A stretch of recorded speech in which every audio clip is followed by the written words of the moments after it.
Okay, so this simple tip isn't nearly as easy as the other tips we've provided, but a blood pressure article wouldn't be complete without mentioning how weight affects blood pressure. Carrying extra weight, especially around the gut or waistline, can stress your heart far more than sodium or lack of activity might.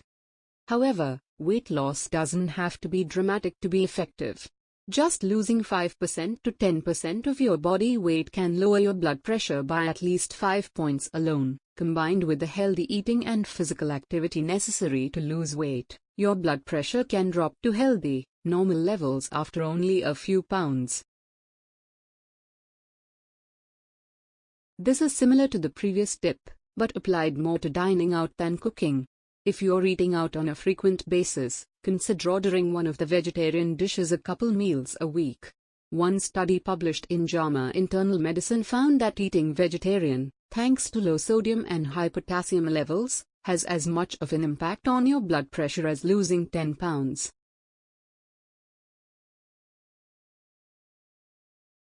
One of the best ways to lower your blood pressure is to consume potassium from natural food sources. Your kidneys filter your blood by drawing extra fluid from the bloodstream into the channel that leads to the bladder. The ability to draw fluid through your cell walls is from a balance between your sodium and potassium blood levels. Because you likely consume far more salt than you realize, you'll want to eat as much potassium as you can find, and guess what? Broccoli has 14% of your daily recommended amount of potassium. It's one of the most nutrient-rich vegetables around, and you can put it in nearly any dinner dish, steam it, roast it, stir-fry it, or chop it raw into salads. Besides potassium, it contains fiber, glucosinolate, and high amounts of vitamin D.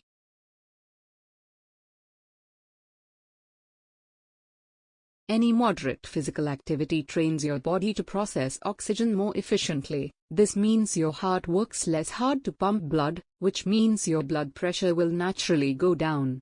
Health experts often recommend at least 150 minutes a week of moderate activity a week, or about 30 minutes a day during the work week.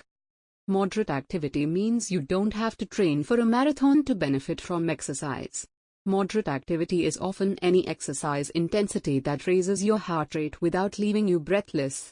That's why walking quickly for 30 minutes is genuinely beneficial. It gets your whole body moving without causing issues for your joints or requiring a high level of fitness.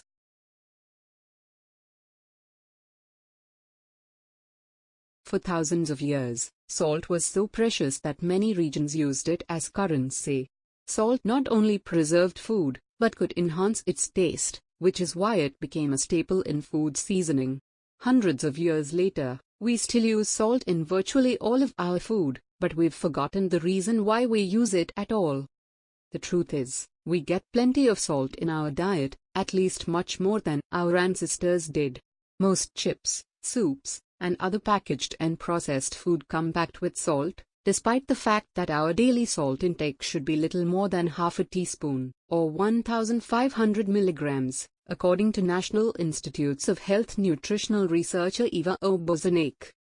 Cultures around the world use spices to flavor their food more often than they use salt, and there's no reason our chefs at home can't do the same.